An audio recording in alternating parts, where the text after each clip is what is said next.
الله الرحمن الرحيم إن الحمد لله نحمده ونستعينه ونستغفره ونعوذ بالله من شرور أنفسنا ومن سيئات أعمالنا من يهده الله فلا مضل له ومن يضلل فلا هادي له أشهد أن لا إله إلا الله وحده لا شريك له وأشهد أن محمدا عبده ورسوله اللهم أرنا الحق حقا وارزقنا اتباعه وأرنا باطلا باطلا وارزقنا اجتنابه. Tous les lois appartiennent à Allah, le Seigneur de l'univers. Nous le louons, nous implorons son secours et son pardon. Nous cherchons refuge auprès d'Allah contre les effets négatifs de nos âmes et de nos mauvaises actions. Celui qu'Allah a guidé, nul ne peut l'égarer, et celui qu'Allah a égaré, personne ne peut le guider. Alors, Alhamdulillah, aujourd'hui, nous allons continuer notre cours sur l'étude du livre Le voyage vers l'au-delà. Le voyage vers l'au-delà. Alors, dans le cours passé, le cours numéro 1, c'était quoi? Le cours numéro 1. Hein? Les affres de la mort. Dans le cours numéro 2.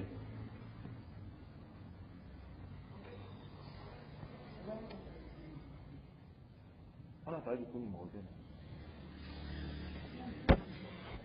On a vu le cours numéro 2. Nous sommes au cours numéro 3. C'est toi qui n'étais pas là. Attends, je vais vérifier quelque chose.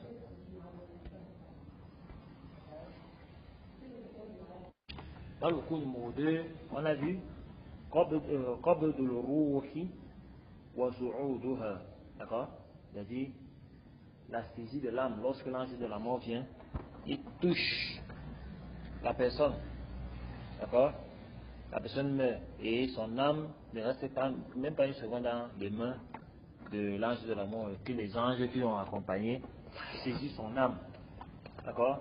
Et on le vêtit de vêtements. Soit à fonction de l'état de son âme, soit des vêtements du paradis avec le parfum, soit des vêtements des gens de l'enfer, qu'Allah nous en préserve. Et ensuite, on monte avec son âme vers les cieux. On a vu ça. Ensuite, si c'est une bonne âme, il va traverser les 7 cieux. Ensuite, Allah va demander qu'on inscrive son nom dans les lignes. Une fois que son nom est inscrit, il va revenir en terre. Si c'est une âme mauvaise, on va mettre son nom dans le sijin. D'accord? Et il fera partie des gens de l'enfer. Alors, aujourd'hui, on va commencer dans le cours numéro 3. D'accord? De notre livre, le voyage vers l'au-delà. Et aujourd'hui, ce sera intitulé Fitnatul Qabr, l'épreuve de la tombe. Non, Fitnatul Qabr. Ce sont les questions, les interrogatoires, d'accord, de Nakir et Munkar. Alors, Nakir et Munkar, ce sont deux anges qui viennent interroger le mort dans sa tombe. Et ils lui posent des questions. Alors, frères et sœurs, bien-aimés en islam, qu'Allah vous couvre de sa miséricorde et vous raffermisse face à l'épreuve la plus redoutable que nous affronterons tous. Alors, nous avons accompagné l'âme jusqu'à sa présentation devant Allah, dans les cieux, son inscription dans l'Iliyoun ou le Sijin, et enfin son retour vers la tombe. Aujourd'hui, nous allons vivre l'étape suivante, celle que les savants ont qualifiée de la première grande épreuve de l'au-delà, Fitnatul Qabr, l'épreuve de la tombe. Le mot fitna désigne une épreuve, un test, une situation qui révèle la vraie nature d'une chose. C'est ça qu'on appelle la fitna. D'accord? Car lorsque l'homme est éprouvé, c'est à ce moment-là que sa vraie nature se manifeste. Est-ce que vous comprenez? C'est ça qu'Allah, on parle de ce bas monde, ça c'est un monde d'épreuve. Parce que c'est dans ce bas monde que la vraie nature de chacun d'entre nous sort. La vraie nature du kafir sort, la vraie nature du croyant sort. C'est pour ça que, une fois la vraie nature manifestée, tu entreras au paradis ou en enfer. Alors, La tombe donc est une fitna, parce qu'elle révèle sans aucune possibilité de triche ce que l'on a vraiment vécu et cru. Il n'y a plus d'apparence sociale, il n'y a plus de réputation, plus de discours, mais il y a seulement ce que l'on est réellement. Le prophète sallallahu alayhi wa sallam cherchait régulièrement refuge auprès d'Allah contre cette épreuve. Aïcha anha rapporte: Kana Rasulullah sallallahu alayhi wa sallam yata'awwathu fi salatihi min adhab al-qabr wa min fitnati al-qabr. C'est-à-dire le messager d'Allah sallallahu alayhi wa sallam cherchait refuge dans sa salat contre le supplice de la tombe et contre l'épreuve de la tombe. Apporté par l'imam al-Nasa'i, authentifié par le Cheikh al-Albani. Le prophète sallallahu alayhi wa sallam ne cherchait pas refuge par crainte pour lui-même, non. Sa place auprès d'Allah est déjà garantie. Hein? Mais il nous enseigne par l'acte. Parce que le prophète Mohammed sallallahu alayhi wa sallam, quand il fait des choses, c'est pour nous enseigner comment on fait. D'accord? C'est pour nous enseigner. Le prophète ne craignait pas l'épreuve de la tombe, puisque sa place auprès d'Allah était déjà assurée. Est-ce qu'il va subir l'épreuve de la tombe? Non. Le prophète ne reste même pas dans la tombe. Mais, il nous enseignait par quoi? Par l'acte. Il nous montre comment on doit faire. Chercher donc refuge contre l'épreuve de la tombe fait partie de la salat du croyant conscient. Avant de terminer le tashahhud final de chaque salat, nous devrions prononcer ce dua pour chercher refuge auprès d'Allah contre l'épreuve de la tombe. Alors, la réalité de l'interrogatoire, haqiqatu su'al al-qabri. Al-aslu aqidiyya. D'accord? Et ça, c'est une vérité de la aqida que nous devons avoir. Avant d'entrer dans les détails, établissons un principe fondamental. Sachez que l'interrogatoire dans la tombe est une réalité que tout musulman est obligé de croire. Ce n'est pas une question d'interprétation symbolique, hein, ni métaphore, comme certains nous font croire aujourd'hui. C'est un fait réel, attesté par des hadiths nombreux et authentiques que la Ummah a accepté depuis les premiers siècles de l'Islam. L'imam al-Tahawi a écrit dans son livre, dans son célèbre texte Al-Aqida. Il dit: وَنُؤْمِنُ بِعَذَابِ الْقَبْرِ لِمَنِ اسْتَحَقَّهُ وَبِسُؤَالِ مُنْكَرِ وَنَكِيرٍ في قبره عن ربه عن ودينه ونبيه. Nous croyons au supplice de la tombe pour ceux qui le méritent, d'accord, et à l'interrogatoire de Nakir et Munkar dans la tombe au sujet de son Seigneur, de sa religion et de son prophète. Et trouver ça dans l'Aqida al-Tahawiyya et concernant l'emploi du Bakhtar.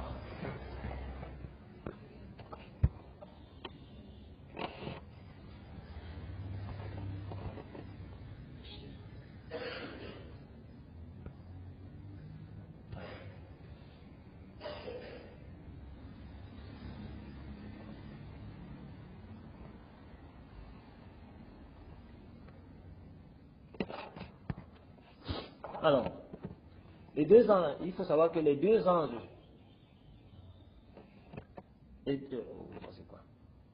les deux anges chargés de cet interrogatoire sont nommés dans la Sunna. Abi Hurairah rapporte que le prophète sallallahu alayhi wa sallam a dit: Ya'tihi malakani aswadani arzaqani yuqalu li ahadihima al-munkar wal akharu al-nakir. Deux anges noirs et bleus, les deux anges noirs et bleus viennent à lui.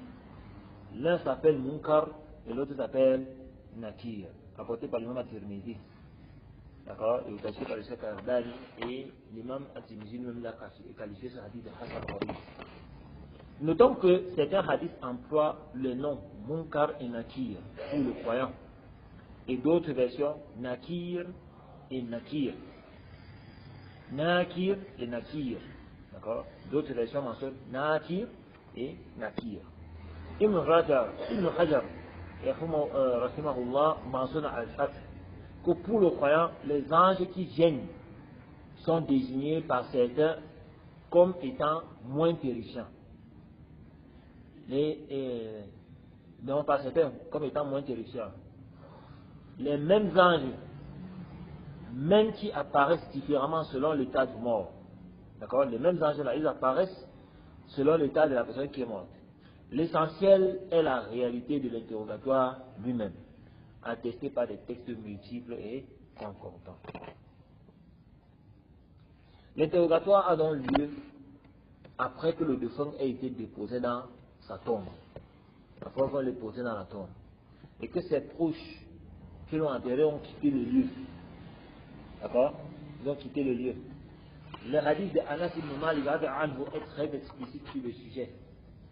Il dit إن العبد إذا وضع في قبره وتولى عنه أصحابه وإنه ليسمع قرع نعالهم أتاه ملكان فأقعداه. Vous comprenez ça? Lorsque le serviteur est placé dans sa tombe et que ses compagnons se sont éloignés, et que ceux qui l'ont accompagné se sont éloignés, il entend encore les bruits des sandales de ses compagnons qui s'éloignent. Alors deux anges viennent à lui et le font asseoir. Ce détail est donc d'une profondeur saisissante. Imaginez, le mort entend encore les pas de ceux qui l'ont enterré. Et il les entend partir.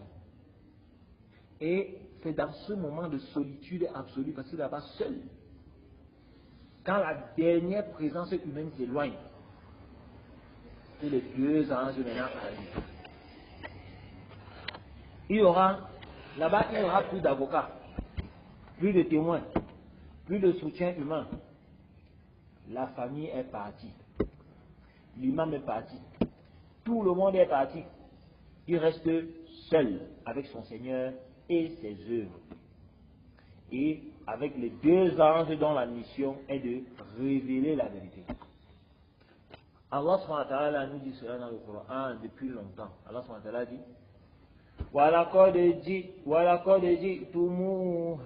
وَلَقَدْ جِئْتُمُونَا فُرَادًا كَمَا خَلَقْنَاكُمْ أَوَّلَ مَرَّةٍ وَتَرَكْتُمْ مَا خَوَّلْنَاكُمْ وَرَاءَ ظُهُورِكُمْ. Subhanallah. Allah subhanahu wa ta'ala dit, et vous voici venus à nous, seuls, comme nous vous avons créé la première fois. Vous avez laissé derrière vous ce que nous vous avons accordé. Prenons l'exemple par exemple sur on l'appelle comment? Kaba-yebe-yebe. Pourquoi c'est là? Il est mort. Hein? Kaba-yebe-yebe, si c'est yebe-yebe. Ah, Kaba-yebe Djibril. Ah. Il avait beaucoup d'argent, non? Hein? Il était un grand ministre. Est-ce que vous comprenez? Un grand ministre avait beaucoup de l'argent. Mais où est-ce que son argent est allé? Où est-ce que ça lui a servi? Est-ce qu'il a tout laissé? Les grosses voitures qui roulent avec. Tout ça. Ça tombe maintenant. La grande maison dans laquelle il vivait. Ça tombe va être maintenant un petit trou. En terre. Son seul habit va être un habit blanc. Je ne sais même pas s'il était musulman ou il était kafir, celui-là. En tout cas, alors. Hein? Si ce n'est pas s'il était un kafir, sa part de maison sera maintenant un cercueil en bois qu'on va l'enterrer avec que les ténus vont venir encore tout manger. Tout ça, tous ces richesses, tout ça, ça lui a servi absolument à rien. Niat, il fait dire, c'est Niat. Hein? Marcel Niat, il fait dire. Il est mort, non? Tout l'argent qu'il avait servi à quoi? Il a servi à quoi? Déjà même que sa maladie, quand ça a pris tout son argent, il a pu avoir la guérison avec ça. Rien. Il a passé toute sa vie dans l'hôpital. Et après, il est mort comme un cadavre puant. Toutes ses richesses, tout son honneur, toutes ces choses qu'il avait là, ça lui a servi à quoi? À rien du tout. Et vous savez ce qui est étonnant? C'est que les Camerounais se moquent même. Il était président du Sénat. Mais les Camerounais sont même contents encore qu'il meure. Donc vous voyez autant de choses, tout ça lui a servi absolument à rien.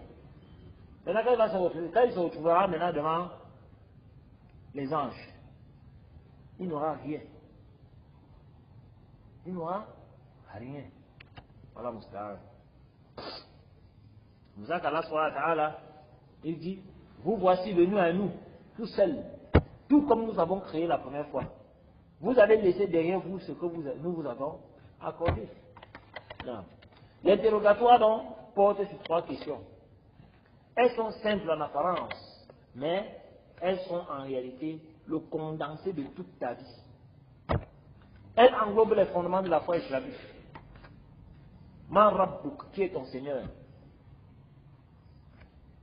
Ma Dinuk, quelle est ta religion? Ma kunta taqul fi hadha ar-rajul, qu'est-ce que tu disais de cet homme qui vous avait été envoyé?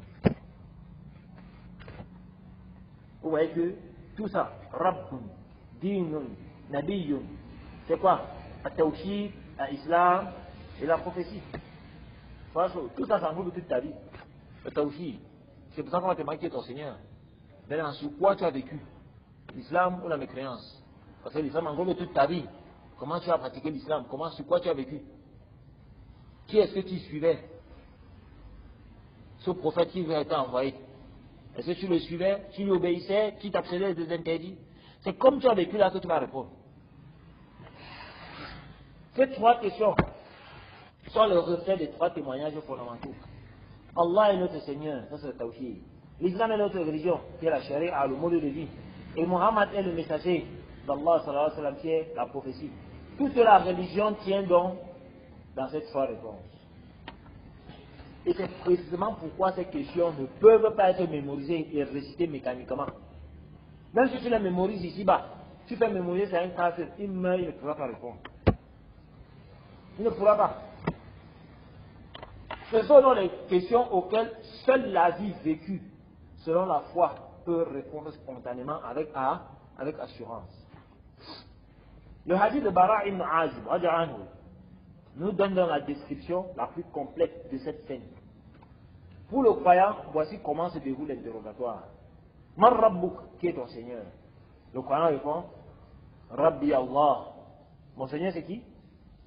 Allah. Ma Dinuk, quelle est ta religion? Le croyant répond, ma religion c'est? Ma religion c'est? L'Islam. Ma hadha ar-rajul alladhi bu'itha fiikum. Quel est cet homme qui vous a été envoyé parmi vous? Qui est ton prophète? C'est ça la réalité.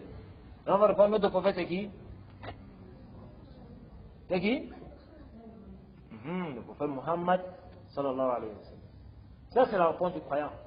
Le hadith précise ensuite une nuance extraordinaire sur la manière dont le croyant va répondre. Il ne réfléchit pas pour répondre. Ça sort instantanément. Il ne cherche pas dans sa mémoire que non c'est quoi là. Non. Il répond avec la même aisance de quelqu'un qui connaît parfaitement les réponses depuis longtemps. 1 plus 1. 2 plus 2. 2 plus 2. 18. Oui, ce sont des questions, vous répondez spontanément parce que ce sont les trucs que vous maîtrisez. Hein? 1355 plus 3554. Vous voyez, ça veut dire difficile de répondre, non? Oh, quelqu'un qui est habitué avec les chiffres, qui est habitué constamment avec les chiffres, ça veut dire qu'il peut répondre ça facilement. Vous voyez, c'est ainsi donc que tu vas répondre aux questions à ton. Comme tu as vécu, c'est comme ça que tu vas répondre. Alors, le prophète Mohammed sallallahu alayhi wa sallam décrit cela en citant le verset où Allah sallallahu alayhi wa sallam dit يثبت الله الذين آمنوا بالقول الثابت في الحياة الدنيا وفي الآخرة ويضل الله الظالمين ويفعل الله ما يشاء. Allah subhanahu wa ta'ala, il dit, et Allah a affermi ceux qui croient par une parole ferme dans la vie présente et dans l'au-delà. Et Allah égare les injustes. Et Allah fait ce qu'il veut. Quelle est cette parole ferme? Quelle est cette parole ferme avec laquelle Allah a raffermi les croyants dans ce bas monde? Pardon? Kalima de Tawhid. La ilaha illallah. Ça signifie quoi? Hein? La ilaha illallah signifie quoi? Tu as oublié. Hein?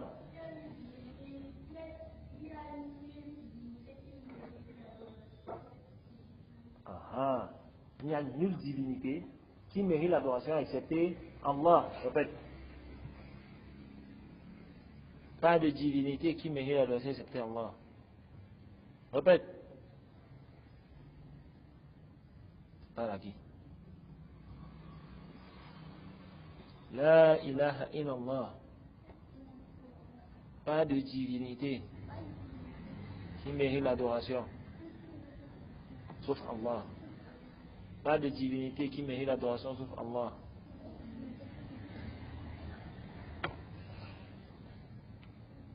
Alors, yusabbitu-Allahu alladhina amanu.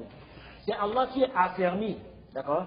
Ce n'est pas notre propre intelligence, notre propre mémoire, notre propre force. Là, c'est un don d'Allah à celui qui a cru sincèrement et qui a vécu selon sa foi. D'accord? La fermeté dans la tombe est récompensée par la fermeté dans cette vie. Si tu es ferme dans ta religion, dans la pratique de ta religion dans ce bas monde, Allah te rassainira dans la tombe. Voici ce qui suit dans la réponse juste. La récompense annoncée dans la tombe même. Le prophète sallallahu dit فَيُنَادِي مُنَادٍ مِنَ السَّمَاءِ أَنْ صَدَقَ عَبْدِي فَأَفْرِشُوهُ مِنَ الْجَنَّةِ وَأَلْبِسُوهُ مِنَ الْجَنَّةِ وَافْتَحُوا لَهُ بَابًا إِلَى الْجَنَّةِ. Alors un annonciateur proclame du ciel: mon serviteur a dit vrai, et étendez pour lui un lit du paradis, habillez-le des vêtements du paradis, et ouvrez-lui une porte vers le paradis. Imaginez, hein, la récompense du croyant dans sa tombe. Rapporté par Abi Daoud et attaché par le Cheikh Al-Albani dans Assis sur la Sahiha. Sadaqa Abdi, dit mon serviteur a dit vrai.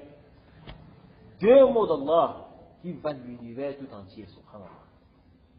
La tombe s'élargit alors, elle est décorée des délices du paradis.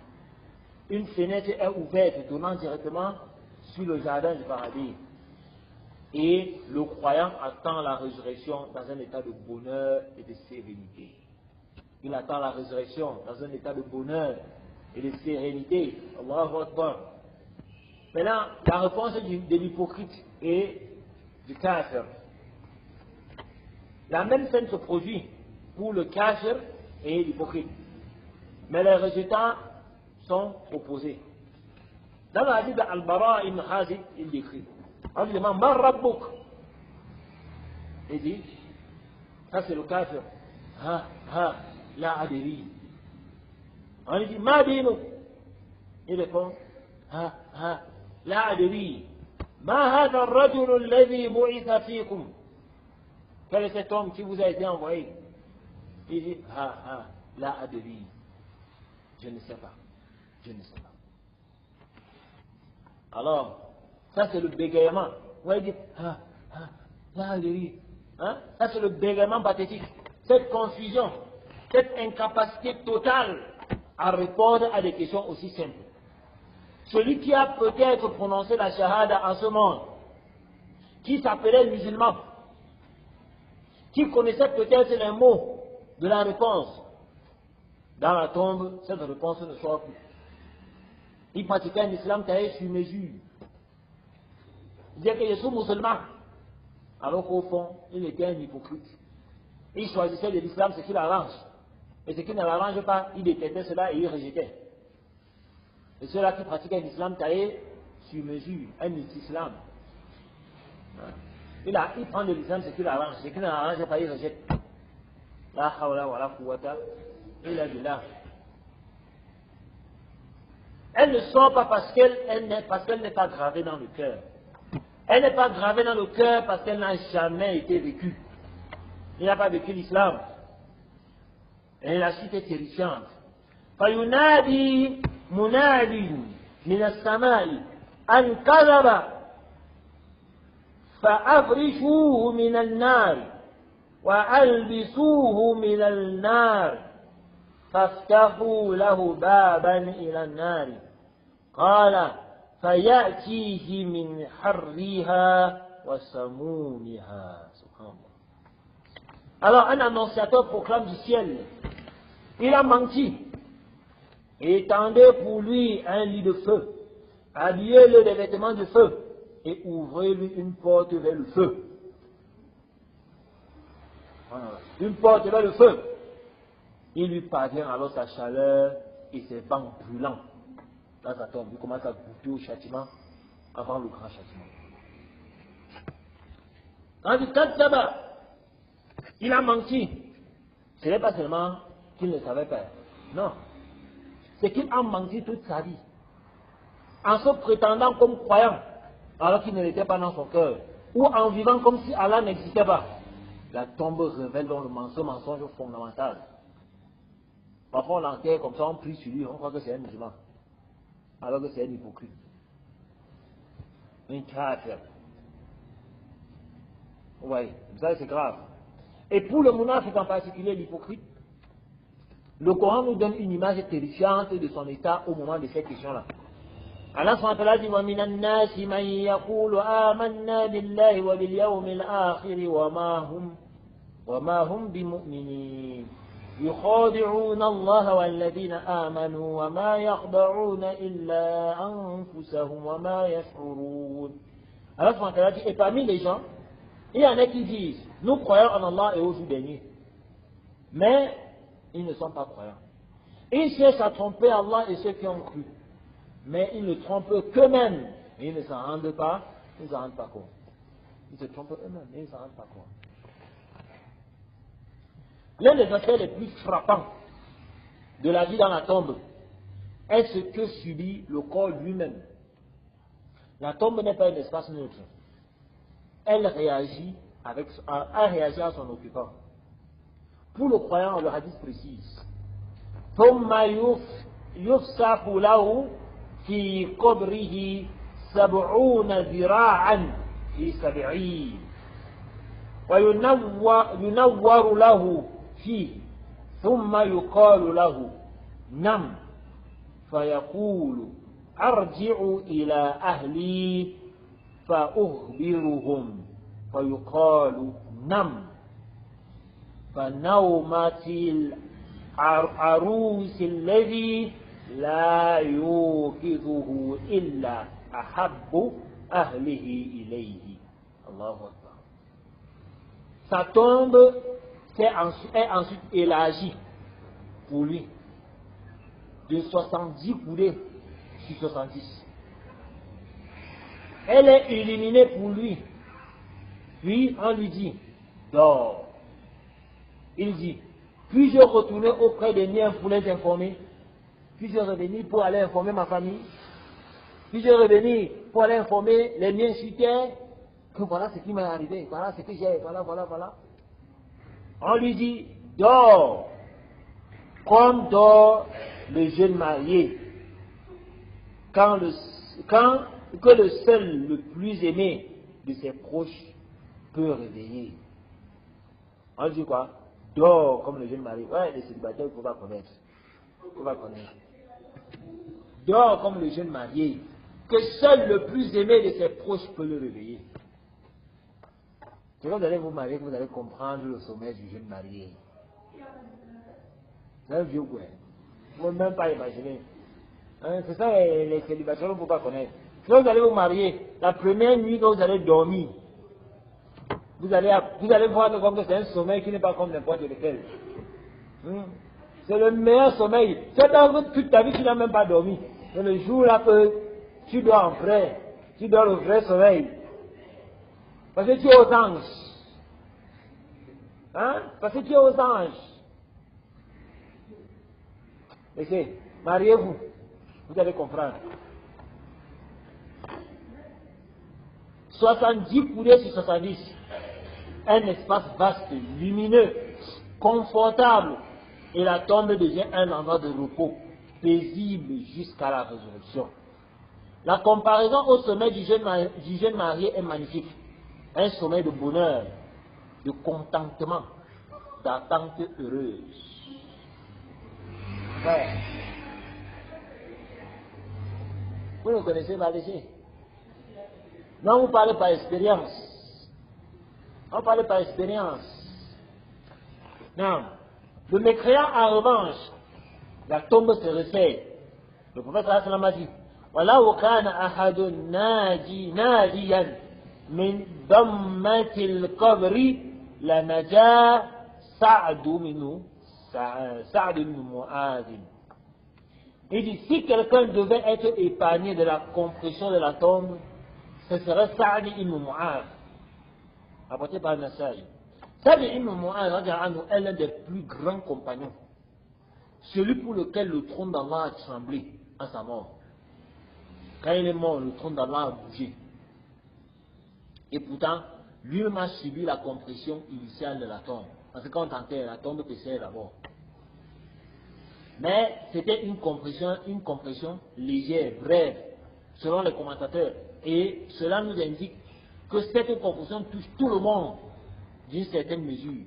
Mais pour l'impie, elle sera d'une intensité incomparable et permanente. Parce que lorsqu'on enterre le croyant, la terre l'embrasse. Pour lui, c'était la bienvenue. C'est pour ça qu'elle le sert d'abord. Mais pas d'une compression violente. Quand je vais mourir, je vais savoir si ça fait mal. On te dit que c'est une compression légère. Comme par exemple, lorsque tu vois ton bien-aimé arriver, que tu le serres dans tes bras. Est-ce que le fait que tu l'embrasses, ça lui fait mal? Hein? Ce n'est pas une douleur, c'est une compression chaleureuse, légère, pour l'accueillir. D'accord? Pour l'accueillir. Le prophète Mohammed a donc décrit la tombe de l'impie. Ainsi dans le hadith de Bara, il dit فَيُضَيِّقُ عَلَيْهِ قَبْرُهُ حَتَّى تَخْتَلِفَ فِيهِ أَضْلَاعُهُ. Il dit sa tombe se resserre sur lui jusqu'à ce que ses côtes se croisent de l'intérieur. Est-ce que ses côtes entrent comme ça? Ouais, les côtes là, elles se croisent. Subhanallah. Une image physique d'une violence extrême. Les côtes qui se croisent sous la pression de la terre. Et cela, en plus de la porte ouverte sur le feu, dont la chaleur brûlante lui parvient continuellement. Subhanallah. Les textes authentiques mentionnent certaines catégories de personnes pour lesquelles Allah accorde une exception de l'interrogatoire dans la tombe. Donc les personnes qui ne vont pas subir l'interrogatoire dans leur tombe.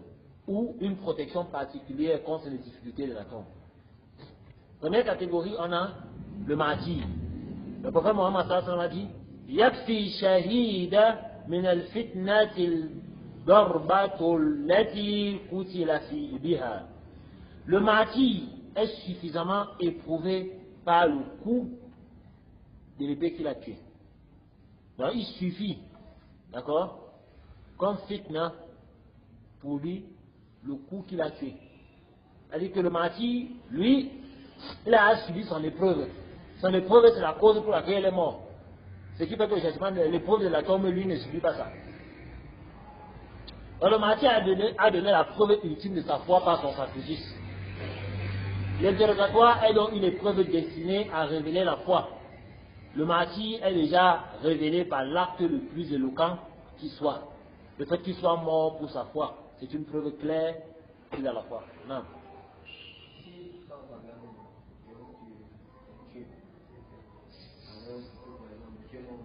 Là, tu bagarres pourquoi? Hein? Tu vas bagarrer parce que telle personne t'a insulté, tu vas bagarrer avec lui. On te tue pendant la bagarre. Ça, c'est pas le martyr. Les martyrs en islam sont connus. Non. Deuxième catégorie, le croyant qui récite la sourate al-Mulk régulièrement. Le prophète sallallahu alayhi wa sallam a dit Suratun min al-Qur'ani thalathuna ayatan yashfa'u li sahibiha hatta yughfara lahu. Tabaraka alladhi biyadihi al-mulk Le prophète sallallahu alayhi wa sallam a dit, une sourate du Coran de 30 versets intercède pour son récitant jusqu'à ce qu'il soit pardonné. Une sourate du Coran qui a 30 versets, qui intercède pour celui qui le récite constamment jusqu'à ce qu'il soit pardonné. Et cette sourate c'est quoi? Béni soit celui dans la main de qui est la royauté. Non, soit au Mulk. Rapporté par Bidaoud, Tirmidhi, Ibn Majah, attaché par le Cheikh Al-Albani. Troisième catégorie de personnes qui sont préservées dans la tombe. La protection des 2 derniers versets de la Sourate Al-Baqarah. Ibn Mas'ud rapporte que le prophète sallallahu alayhi wa sallam a dit, quiconque récite les 2 derniers versets de la Sourate Al-Baqarah durant la nuit, elles lui suffiront. Rapporté par Bukhari Muslim. Les savants ont mentionné que la protection englobe les épreuves de la nuit.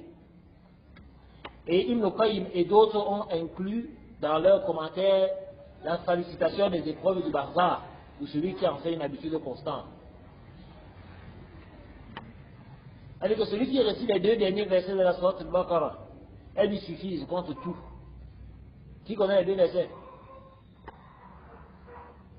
Pas de récite. Tu es timide, hein? Récite.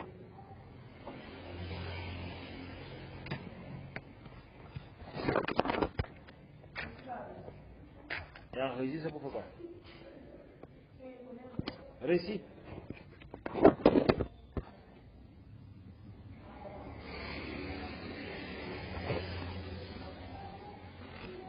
Hein?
Attention à mémoriser, toi tu vas pas mémoriser, pourquoi? Elle a mémorisé. Elle a mémorisé. Récite. Vous ne connaissez pas. Ah. Vous suivez les?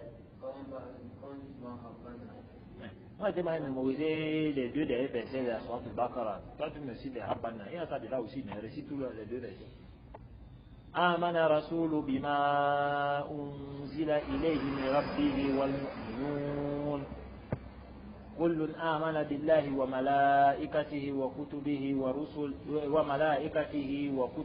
ورسله لا نفرق بين أحد من رسله وقالوا سمعنا وأطعنا غفرانك ربنا وإليك المصير لا يكلف الله نفسا إلا وسعها لها ما كسبت وعليها ما اكتسبت ربنا لا تؤاخذنا إن نسينا أو أخطأنا ربنا ولا تحمل علينا إسرا كما حملته على الذين من قبلنا ربنا ولا تحملنا ما لا طاقة لنا به واعف عنا واغفر لنا وارحمنا أنت مولانا فانصرنا على القوم الكافرين. Pour mémoriser, tu récites ça chaque soir avant de dormir, ça te suffit. Si tu ne meurs pas dans la nuit, ça te suffit. Subhanallah. Pour tout. En tout cas, récite ça avant de dormir. Quand tu vas mourir pendant la nuit, tu verras ce que ça va te faire comme avantage. Non. Quatrièmement, celui qui meurt le jour du vendredi ou la nuit du vendredi, il est protégé du châtiment de la tombe. Ma min muslimin yamutu yawma al-jum'ati aw laylata al-jum'ati illa waqahu Allahu fitnat al-qabr. Il n'y a pas un musulman qui meurt le jour du vendredi ou la nuit du vendredi sans qu'Allah ne le protège de l'épreuve de la tombe. Apporté par l'imam At-Tirmidhi au Tafsir par le Cheikh Al-Albani. Alors, comment se préparer donc à l'épreuve de la tombe? Frères et sœurs, cette question est la plus importante de tout le cours. La connaissance des réalités de la tombe n'a de valeur que si elle nous transforme. Donc voici donc quelques textes qui nous enseignent comment nous préparer concrètement à cette épreuve. Premièrement, affermir la aqidah, la croyance. La première question qui est ton Seigneur? La réponse vient de la foi profonde, ancrée quotidiennement et nourrie. Étudier le tawhid, connaître les noms d'Allah et ses attributs, comprendre pourquoi Allah seul mérite d'être adoré. Et ce n'est pas une matière académique, c'est une préparation à la mort. Deuxièmement, vivre l'islam, pas seulement l'annoncer. La deuxième question est: quelle est ta religion? Cette réponse doit venir d'une vie de pratique. La salat accomplie avec soin et régularité, le jeûne sincère, la zakat, les bonnes mœurs avec les gens. L'islam que vous vivez aujourd'hui est celui que vous allez déclarer dans la tombe demain. Troisièmement, aimer le prophète sallallahu alayhi wa sallam et connaître sa sunna. La troisième question est sur le prophète sallallahu alayhi wa sallam. Celui qui aime véritablement le prophète sallallahu alayhi wa sallam, qui suit sa sunna, qui invoque les bénédictions sur lui abondamment, ne sera pas dans la confusion quand on lui parlera de lui. Le doua sur le prophète sallallahu alayhi wa sallam est une des meilleures préparations. Quatrièmement, le doua de protection. Le prophète sallallahu alayhi wa sallam nous a enseigné la supplication suivante à réciter à la fin du tashahhud. Après le tashahhud, dans chaque prière: Allahumma inni a'udhu bika min adhab al-jahannam wa min adhab al-qabr wa min fitnati al-mahya wa mamati wa min sharri fitnati al-masih ad-dajjal. Oh Allah, je cherche refuge auprès de toi contre le châtiment de l'enfer, contre le châtiment de la tombe, contre l'épreuve de la vie et de la mort et contre le mal de l'épreuve du masih ad-dajjal. Le prophète Mohammed a donc commandé à ses compagnons de réciter ce dua dans chaque salat. Combien de salats nous effectuons réellement? Cette supplication, récitée 5 fois par jour pendant des années, creuse donc dans le cœur un sillon de conscience de la mort qui prépare à le rencontrer dignement. Cinquièmement, la récitation dans Surat al-Mulk chaque soir, comme établi dans le hadith, par le hadith précédent. Cette sourate intercède pour son récitant dans la tombe. La rendre habitude quotidienne avant de dormir est un investissement pour l'éternité. Réciter Surat al-Mulk tous les soirs avant de dormir, c'est un investissement que tu fais pour l'au-delà. L'imam Ibn Qayyim rahimahullah a dit dans Kitab al-Ruh: la tombe est soit un jardin du paradis, soit un gouffre de l'enfer. Prépare-toi à la tombe avant qu'elle ne soit ta demeure. Car celui qui se prépare à une rencontre l'affronte avec confiance. Alors pour conclure donc, le prophète Mohammed sallallahu alayhi wa sallam a dit: Al-qabru awwalu manazil al-akhirah. Fa in naja minhu fama ba'dahu aysaru minhu. Wa in lam yanju minhu fama ba'dahu ashaddu minhu. La tombe est la première étage des séjours de l'au-delà. C'est la première étape. Celui qui en est sauvé, ce qui vient après est plus facile. Et celui qui n'est pas sauvé, ce qui vient après est encore plus dur. Apporté par l'imam At-Tirmidhi, le Majah attaché par le Cheikh Al-Albani. La tombe est la première étape des séjours de l'au-delà. Celui qui en est sauvé, ce qui vient après est plus facile. Et celui qui n'est pas sauvé, ce qui vient après est plus dur encore. Ce hadith résume tout. La tombe est la porte d'entrée dans l'au-delà. Là, réussi, c'est réussi le premier test du voyage éternel. Et là, raté, c'est entrer dans l'au-delà avec un lourd handicap. Mais soyons équilibrés dans notre approche à ce sujet. Cette connaissance ne doit pas nous paralyser dans la terreur. Allah subhanahu wa ta'ala, il est Ar-Rahman et Ar-Rahim, le plus miséricordieux, le très miséricordieux.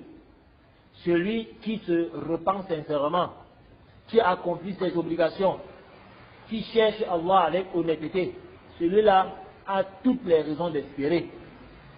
Le croyant vit entre la crainte et l'espoir. Comme l'a dit l'imam Ibn Qayyim, rahimahullah, l'un est son aile droite et l'autre est son aile gauche. Sans les deux, il ne peut pas voler. Que nous dit donc en définitive ce cours? Que la mort n'est pas une fin, mais c'est un passage vers un interrogatoire, vers un verdict, vers un séjour qui peut être le bonheur ou de souffrance, ou la souffrance. Et que la préparation à cet interrogatoire commence maintenant, dans cette vie, dans notre salat de ce soir, dans notre repenti de ce jour, dans notre amour d'Allah et de son prophète sallallahu alayhi wa sallam. Que chacun de nous pose donc la question ce soir. Si les deux anges me questionnaient maintenant, est-ce que je répondrais avec confiance? Si la réponse est hésite, alors il est temps de travailler. Si la réponse est sereine, alors c'est un signe de grâce d'Allah qu'on doit entretenir et renforcer.